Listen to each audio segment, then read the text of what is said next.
Over the past few years, more and more people across Canada have been moving to Edmonton, Alberta. And what is that main reason? Why are so many people migrating to Edmonton? Well, in this video, I'm going to show you all about it, and there's going to be some surprising facts that might shock you. So our first point, we're going to start off with obviously just to show you that people have been moving here to Edmonton, Alberta. And our first graph that we're going to look at, this is for Q1 for 2026. It didn't end yet, but we can see that the previous years, 2022, 3, and 2024, there was a huge spike in that migration to Alberta. This is caused between the prices that were in Toronto and Vancouver, as well as lots of refugees. We had the Ukrainian crisis happening, so lots of people moved to Alberta.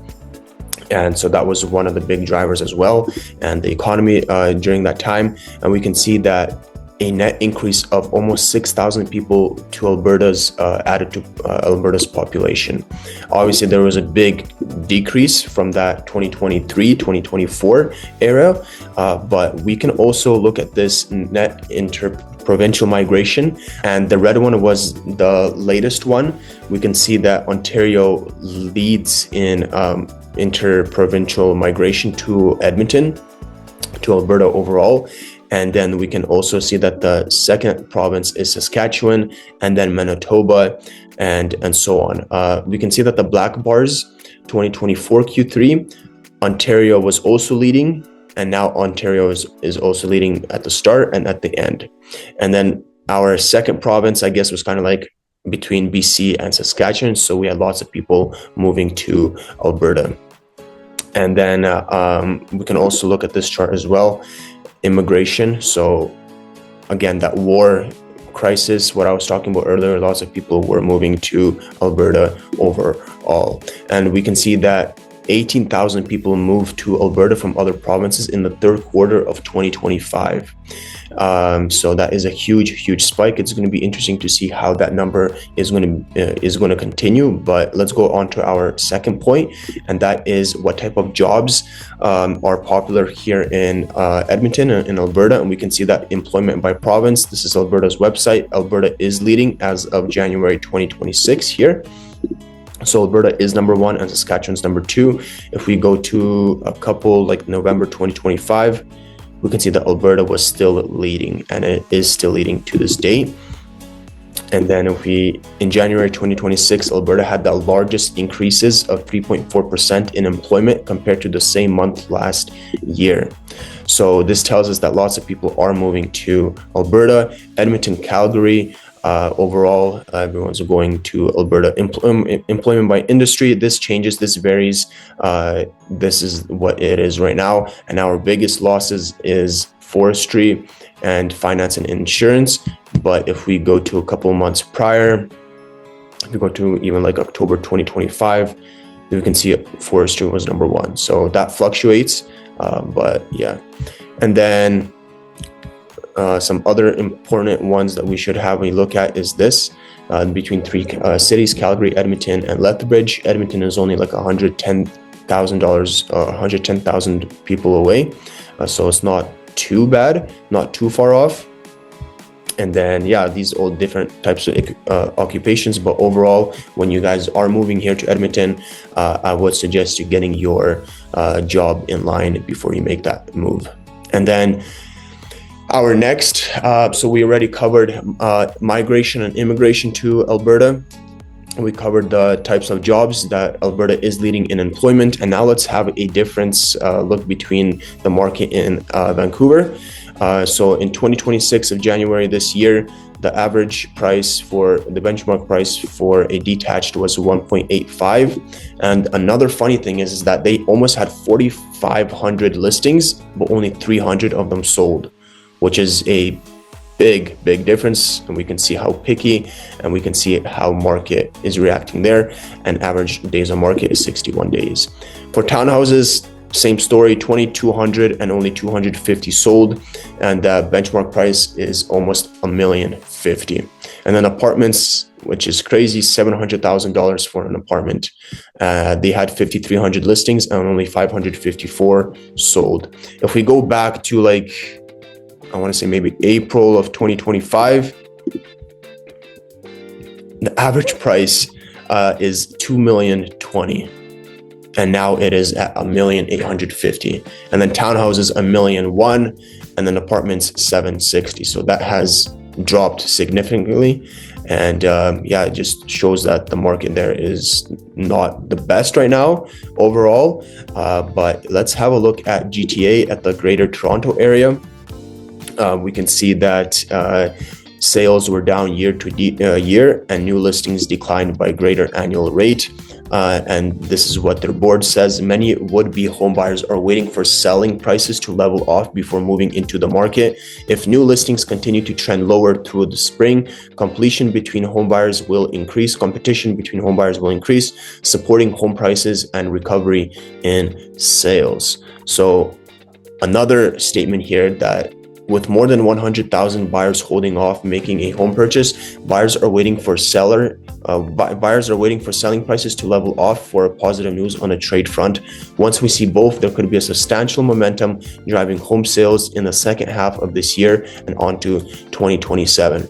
So basically what's happening right now is that buyers are trying to find the new floor of the Toronto market, because they don't want to buy while prices are dipping. But once they find that floor, once the marketplace finds that new floor, then there are 100,000 about purchasers that are waiting to make a purchase in the GTA area. So, I mean, at both ends of the stick, it's kind of bad situation for home buyers in GTAs, because if they buy right now, prices might dip. But once that floor is found, and then once these buyers start buying the market, then the price is going to elevate, and there might be multiple offer situation in some areas, in some homes that are very desirable. And then the average price right now is like sitting at $1 million. It fell. And if we look at these charts right here, these are the transactions compared to last year. It's down 6.3%. And compared to last month, it's down 4.9%, almost 5%. Average selling price year over year is down 7.1%. And then month over month, it's down 1.8%. So new listings, 17.7%. It's down from year over year, and compared to last month, it grew 4%. So now there's more listings sitting on the market, more listings are coming to the market. Same thing with days on market, DOM. That's also going to increase month over month, increase 33.3%. And then let's have a comparison between Edmonton. So this is the GEA, Greater Edmonton area. And if we take a look on the left-hand side, the average is 455, but the average for detached is 571, and the median price for detached is 518. Median just means that 50% of sales happened up to 518,000, and the rest 50% happened from 515 and higher. So median is a much more accurate number. Average is just there. They have some oddballs in there. And then also average days on market for detached, it's sitting at about like 43 compared to last year, which was 38. And then if we have a look at City of Edmonton now, just the City of Edmonton, the average for detached is 562 and the median is 512. And the average days on market is 43. So compared to those other markets where it's 1.8, 1 million, this is much attractable offers. So yeah, home affordability is a big one in Alberta. That's the biggest point. And then as well as Alberta does not have any PTT, there's no land transfer taxes or anything like that. And if we have an example here in Ontario for a $600,000 house, you would have to pay $17,000 in taxes. And then if we compare to BC, same price, 600,000, you'd have to pay about that 10,000 total tax for the property transfer tax. And then in Alberta, we just pay the 5% GST, and that's it. For new construction homes, if you're a first-time home buyer, you will get a rebate. You can get a rebate, and if not, then usually that price is already baked into the GST is already baked into the price anyways. And here are the Edmonton rental rates. If you're not planning on making a purchase, then you at least know what to expect for rental. On paper, here it's 1,600, 16 and a half for a 2-bedroom home. We did experience a little bit of supply shortage, so that kind of increased the prices in certain parts, like for Saskatchewan, and very demandable properties beside University, beside Strathcona, Bonnie Doon area, Ritchie. So those areas beside downtown have increased a little bit because lots of people demand but not enough supply. And then also Edmonton, we got MLI Select programs. Those are rates that are secured by the market, so you can't really people can't really like put high prices on them because it's a government program. So we had a couple areas that are increased in rent, but overall this is what you can expect for a 2-bedroom home. And then if we have a look at this chart right here, so new stock and total stock, we have ample enough of supply in most cases, in most areas. That just depends in the area that you're planning to rent in. And then another area that I want to kind of like talk about is, you already make your move to Edmonton, what can you expect? There's going to be another video off of that, but we have a very famous Edmonton Heritage Festival that takes place on August 1st to the August 3rd. It's at the Howard Lake Park. So it's a very famous kind of festival here that we have. And it's the world's largest 3-day multicultural celebration. Lots of people think that Edmonton is just kind of like, it's just kind of like doom and gloom and stuff. But we do have lots of festivals. We do have lots of performances. We do have lots of plays happening here in Edmonton. When the weather permits, it's very active here. Again, I will do a video on that later on, but that's just something that you can expect when moving on to here to Alberta. So yeah, those are like the very big reasons why people consider moving to Edmonton, Alberta. We've covered things like employment, migration, and then of course like the different prices in those different cities in Vancouver, Toronto, and obviously affordability is the biggest one in question why people make a move out here. I think there was like a situation where a lady like 9 years ago bought a townhouse in Vancouver for like $400,000. She sold it for like $900,000, and she came here and she bought a detached single family for cash.